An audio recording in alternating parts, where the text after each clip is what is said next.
MZTV.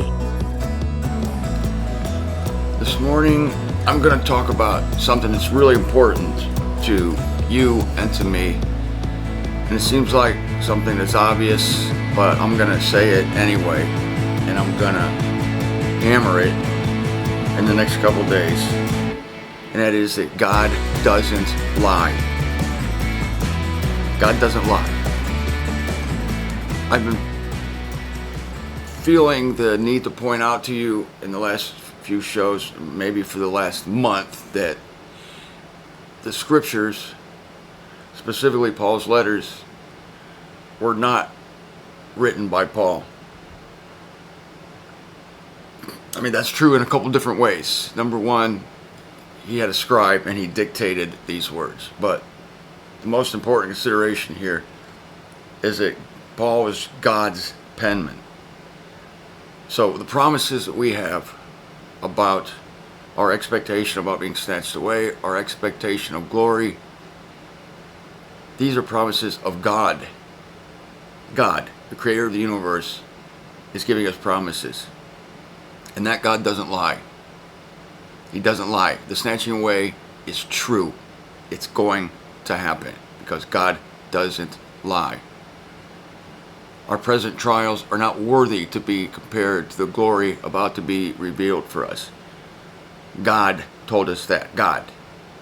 He just used some guy to transmit that information to us. So what I just said to you is true because it came from God. And God doesn't lie. This is good news for us. Really good news for us. That God doesn't lie. Really good news. Because time doesn't affect what he promises. That's the rub for us. It's been so long since Paul got these words from God and passed them on to us that it's tempting to think that God's lost track of time. Intervening events by the hundreds of billions have derailed his plans, derailed his promises. Impossible. You see, because a day is like 1,000 years to God, 1,000 years is like a day. So the ensuing 2,000 years is to God like 2 days. I mean, it's even more spectacular than that, but just for a round ballpark figure, that's helpful to know. In another place, Scripture says God is not slack concerning his promises. He's not slack as we would measure slackness. Too much time's gone by. Yeah, no. And the big case, you see, if Satan wants us to doubt God, this is what he did in the Garden of Eden, wanted the first couple to doubt God, planted that doubt in the mind of Eve. You see, if God wants to do that, he starts small. I mean, if Satan wants to do that, he starts small. Makes a little suggestion. Told the first couple, did God really say that? Nah, come on. See, starts with something little. And in our case,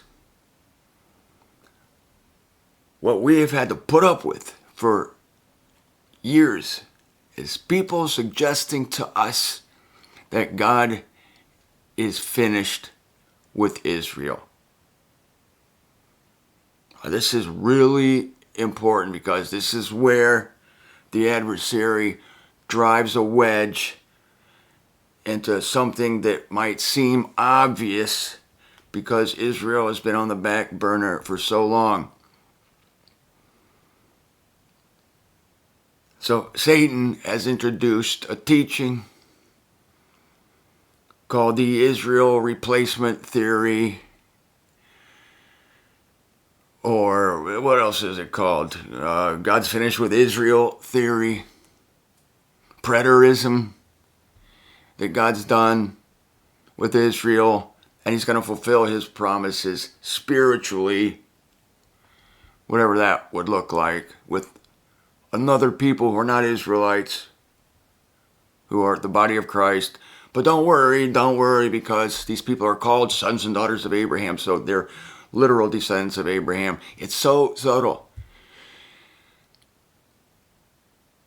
But if you even let this false teaching just slip in, then every promise, if you do let that slip in, every promise God made to Israel, and he couldn't really do it, so it's kind of like, well, we wouldn't want to call it a lie, Martin. It's not really a lie. What is it? Well, just that God has decided to kind of switch the plan a little bit. Oh, it's a bait and switch. Oh, so he makes us think that he's going to bring this one nation into this magnificent kingdom, an actual, literal, political entity on the earth. But in the middle of the thing, he's still going to kind of fulfill it, but now he fulfills it with another people who are not Israelites, and it's fulfilled in a metaphoric way. Ooh, these are all lies from Satan. Okay? It's a lie from Satan. God does not bait and switch. But this is where it starts. This is where the doubt creeps in. I hate it when that happens. And I'm going to crush it in the next few days. Because then when we start talking about an event like the snatching away, or our promise of glory, or the promise that God is working all things together for good. It's like, what? You got to be kidding me. All things? And maybe God doesn't really mean all things. Maybe it's another bait and switch. Here's where it starts with Israel. It starts with Israel. And I've come to realize that this is why Paul starts talking about Israel in Romans 9, 10, 11. I finally figured this out.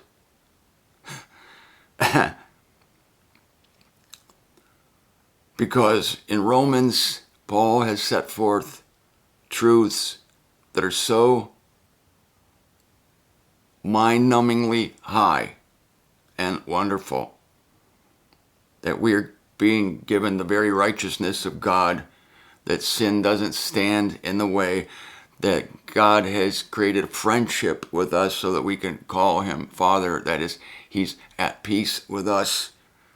We have a promise of glorification. Those he designates beforehand, these he calls. Whom he calls, these he justifies. Whom he justifies, these he glorifies. While we are still sinners, Christ died for our sake. Romans 7, Paul says, I still can't do what the law says. I'm a hopeless man. What will rescue me? Grace. One man, sin enters the world. Through another man, justification enters the world. One for all, and the other one's for all. The same all who are condemned will be justified in Christ. Romans. Wonderful. And the temptation would be to think that it's too wonderful. And so, out of nowhere, after detailing all of our blessings, Paul starts talking about Israel. Why the hell does he start talking about Israel? Because even in Paul's day, the lie was afoot that God was done with Israel. If that would be true, then it would unseat hundreds and hundreds of Old Testament prophecies concerning Israel, concerning the literal seed of Abraham. And then Paul makes statements like, not all of Abraham's seed are the children, and Isaac your seed shall be called. We're the sons of Abraham. He makes statements which people don't understand because they're metaphors, and very few people in scriptural circles understand what a metaphor is. This is important. But you see, cracks start to show when people start believing that God is finished with Israel. So Paul puts Israel forth not only in Romans 9, 10, and 11, not only to convince everyone reading that even though Israel has been temporarily cast aside, God is not finished with them. Oh, I got so much to say on this, you're going to love it. But also that in order for these blessings, these promises to come to us, God's going to have to control all the circumstances. He's going to have to be in control of everything. And so this is why Paul launches on the sovereignty of God in Romans 9. Because you could have no confidence in God if he left one little detail to any other being, let alone a human being. No, God must be sovereign over every detail of life in order for his promises to be sure.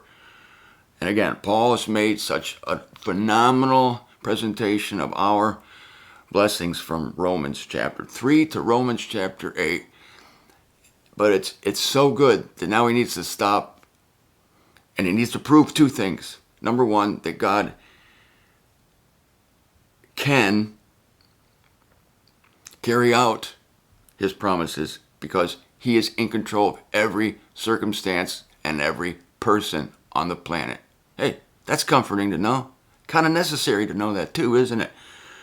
Second, he needs to take, which was at the time and remarkably still is today, he needs to take the number one quote unquote proof people offer up that, well, God really can't be counted on to fulfill his promises literally. Oh yeah, well, why would you say that? Well, because look at Israel. God bit off more than he could chew on that one. They killed their own Messiah, for God's sake. How far down into the basement can you go? So God's sort of going to kind of fulfill his promises, but not really. Ooh, that is devastating. Satan knows this. Satan knows how devastating it is to have a doubt planted in anyone's mind concerning concerning God and his promises. Satan knows he can't just make some obvious stupid accusation against God that would be obviously wrong. Maybe something like, oh, did God create the heavens and the earth? And we all look at the heavens and the earth and we say, duh, none other than God, none other than a superior being, the superior being could have created the heavens and the earth. So that lie would never fly. No one except an atheist or somebody stupid like that could look at creation and not see a superior being, superior mind behind it. No, Satan's not that stupid. So he's going to plant the doubt at a weak joint, what appears to be like a weak joint in the scriptures, a weak part of the arterial wall. You see, he's going to cause an aneurysm to come up, and he's going to use Israel. Well, obviously, look what happened to Israel. They crucified their Messiah. Now, God's wonderful blessings. See, Satan's going to pander to you. God's wonderful blessings have come to a new people. Come to Gentiles. Israel blew it. This is Satan talking. Israel blew it. That's not crazy to think that. Obviously true. You see, and Satan doesn't give a crap about Israel or what you think about Israel, but he's using that as a wedge issue to make you doubt all of God's promises. That's what I'm saying. This is why Paul brings up Israel. Romans 9, 10, and 11. The sovereignty of God issue and the God is not finished with Israel issue, because God is not slack concerning his promises. What God says, he's going to do it. And it doesn't matter how unlikely it looks. It doesn't matter that every single detail concerning this nation would tend to convince you that God is A, done with them, and B, that they are sort of reach because of their disobedience, that they can't recover. Paul's saying in Romans 11, what? How dare you? This is Paul to the Romans. Because he heard the word, he heard it going around, God's done with Israel. He's concerned about Israel, but what he's really concerned about is anybody thinking that God could possibly be a liar. Because if he is, we can have no confidence that these vast and high promises will be fulfilled by him. There it is. This is why, for the next few days, I'm going to talk about the immutability of God's word, Israel division, because that's where the lie starts. And even some of our own. I'm thinking specifically of Alan Hess, believed the lie that God has done with Israel, and now he's fulfilling his word, quote, spiritually, unquote, and people who are not Israelites. Yeah, even Alan Hess bought into that lie. And he's unwittingly causing doubt to creep into people's minds that God can do what he says he's going to do. Then you have this whole gaggle of careless, mindless people called the Preterists, who believe that the events of the unveiling of Jesus Christ are in the past. It's like, what? That's the first crazy thing. Who believe that in replacement theology, that's what it's called, replacement theology, that God has replaced Israel with non-Israelites. Really dumb to think that. But I can see why people do, because it's just too hard the way things are. It's too hard for God to recover Israel. Okay. The immutability of God's word, Israel division. That's where I'm going to be going this week. Going to be launching on Romans chapter 9, verses 6 through 8. I'll just give you this teaser, then I'll close for today. Now it is not such as that the word of God is lapsed, Paul says. For not all those out of Israel, these are Israel. Neither that Abraham's seed are all children, but in Isaac shall your seed be called. That is, that the children of the flesh, not these are the children of God, but the children of the promise is he reckoning for the seed. Okay. Confusing verse to many people. It won't be when I'm done with it. In the meantime, I want you to go to the video published yesterday by Rodney and myself. There's a link below. It's called Our Body of Humiliation. It is a life-changing video based on an audio I recorded and that a friend of mine recorded, an elderly man named Bud McDevitt, who was really undergoing some Job-like trials, and he wanted a tape recorder while he was going through it so he could tell us what he was thinking. It's very, very powerful. It's one of the most, I think it's the most powerful video Rodney and I have put out to date. So I want you to watch that. I want you to watch it, send it to people, to your friends who need encouragement, who are sick, who are discouraged. I get tears in my eyes watching this thing. I hadn't heard the audio in 20 years, 23 years. This is an amazing thing. Go there. The link is below. But I'm going to convince you that God is not a liar, and I'm going to use Paul's words to do it. No, I'm not. I'm going to use God's words to do it.